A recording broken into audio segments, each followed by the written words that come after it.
Bismillahirrahmanirrahim. Assalamualaikum warahmatullahi wabarakatuh. Alhamdulillahi rabbil alamin. Wassalatu wassalamu ala asrafil anbiya'i wal mursalin Sayyidina Muhammadin wa ala alihi wa sahbihi ajmain. Subhanaka la ilma lana illa ma'alamtana innaka antal alimul hakim.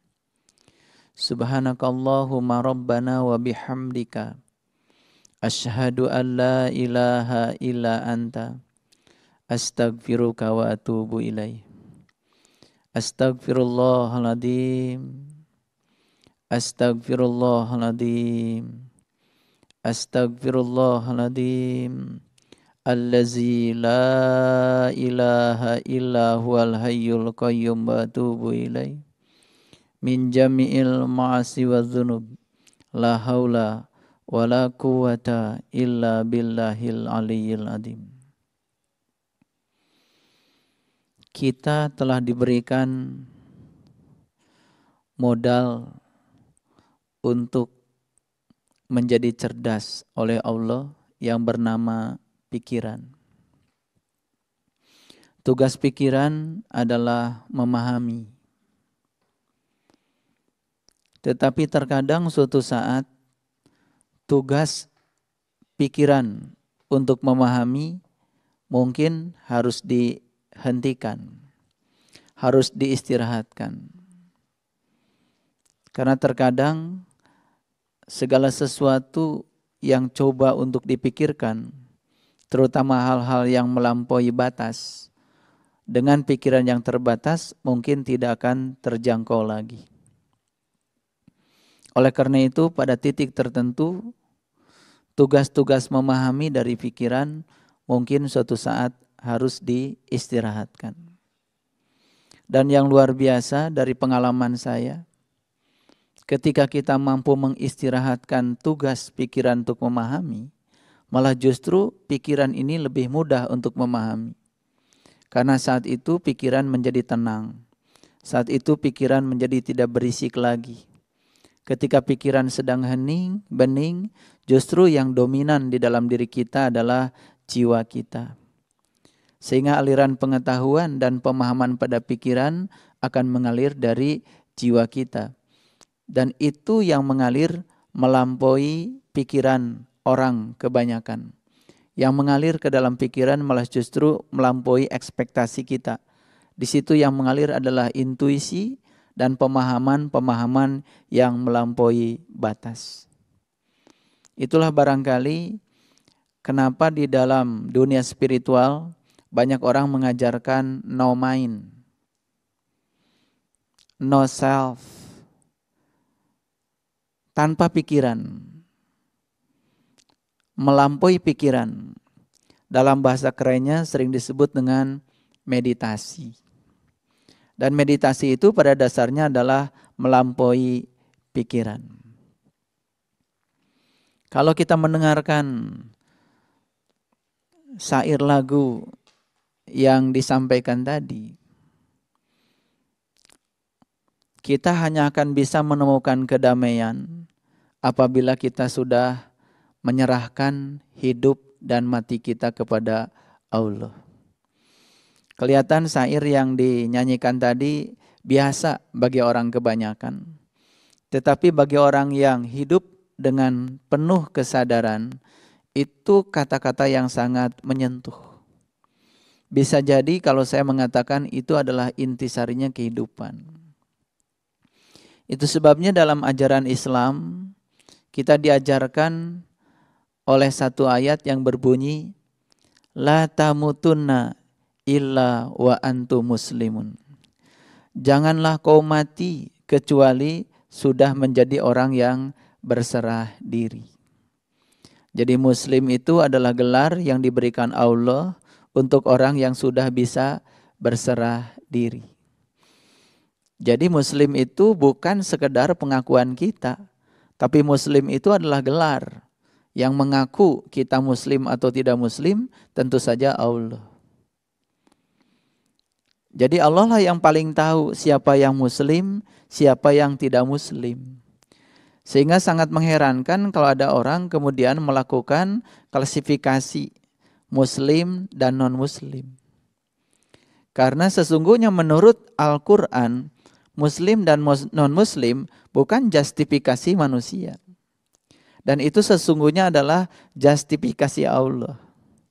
Jadi Allah lah yang paling tahu siapa yang muslim, siapa yang bukan muslim. Jadi muslim itu bukan sekedar pengakuan. Muslim itu kata dasarnya kan Islam. Islam itu adalah damai. Islam itu berserah diri. Jadi muslim sesungguhnya adalah gelar sesungguhnya. Gelar terhormat dari Allah sebelum seseorang mati. Makanya ayat lengkapnya kan, ya ayyuhalladzina amanu taqullah haqqa tuqatih la tamutunna illa wa antum muslimun. Ya ayyuhalladzina amanu, yang diseru pertama adalah orang yang beriman. Lagi-lagi iman pun bukan sekedar pengakuan. Kalau kita mengaku sebagai orang yang beriman sungguh sangat mudah. Tetapi apakah kita diaku sebagai orang yang beriman oleh Allah? Tentu saja kita harus mencari indikator-indikator yang membuktikan bahwa kita sudah jadi orang yang beriman. Level berikutnya adalah ittaqullah. Bertakwalah kepada Allah. La tamutunna illa wa antum muslimun. Janganlah kau mati kecuali kamu sudah menjadi orang yang berserah diri. Jadi dapat diambil kesimpulan, modal untuk menjadi orang yang berserah diri itu dua. Yang pertama iman, yang kedua takwa. Nah, iman pun kadang-kadang ya hanya dipahami secara luar, secara kulit menjadi dangkal. Rasulullah sudah mengajarkan terminologi iman dalam kerangka yang jauh lebih luas.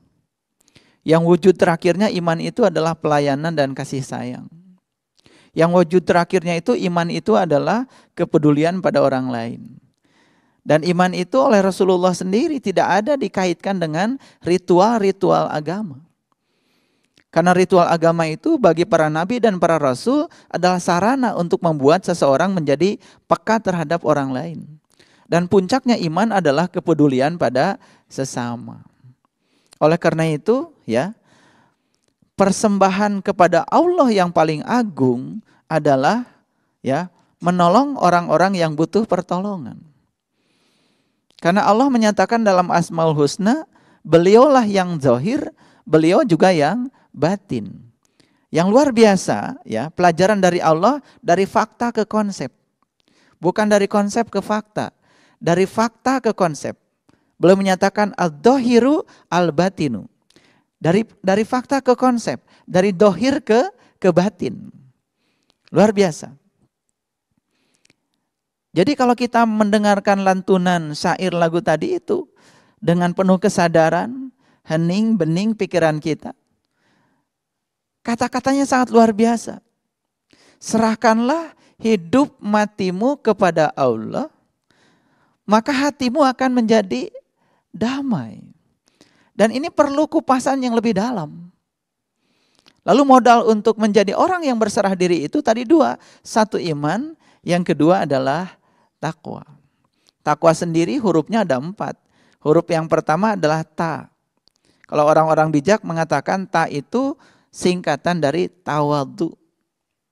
Huruf yang kedua adalah qaf. Qaf itu artinya qanaah. Huruf yang ketiga adalah waw. Waw itu adalah waro. Dan huruf yang keempat adalah alif. Alif itu ikhlas. Kalau kita punya yang 4 tadi, tawadhu, qanaah, waro, dan ikhlas, itu sudah sangat luar biasa. Itu harta karun yang tidak dimiliki banyak orang. Apa artinya tawadhu? Tawadhu itu sering diartikan rendah hati.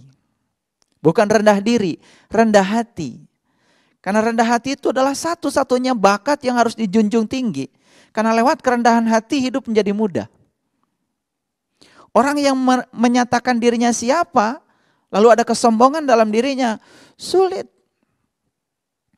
Datang ke sebuah forum untuk duduk saja, orang yang merasa dirinya siapa, sulit.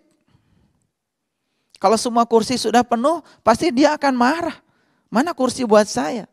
Kenapa tidak menyediakan ruang kosong buat saya? Karena dirinya menganggap dirinya siapa. Tapi orang yang tidak menganggap dirinya siapa, bahkan dirinya bukan siapa-siapa, ketika tidak ada kursi mungkin duduk di bawah lesehan saja dan jadi masalah. Coba lihat orang-orang yang menganggap dirinya siapa, untuk parkir saja mungkin susah. Hanya untuk memarkir kendaraan saja susah. Tetapi orang-orang yang rendah hati, yang tidak menganggap dirinya siapa, mudah di mana-mana. Mungkin ketika restoran mahal yang dia tuju, sesuai dengan tingkat ekonomi yang dia punya, lagi penuh, mungkin dia dengan mudahnya mencari restoran lain yang buka, walaupun levelnya tidak seperti itu. Kan sangat mudah. Banyak orang yang tidak sadar bahwa sesungguhnya ketika dia kehilangan rasa tawadu, sifat rendah hati, hidup menjadi susah. Lalu modal yang kedua adalah qanaah. Qanaah itu adalah menerima segala sesuatu apa adanya. Dan kedamaian itu kuncinya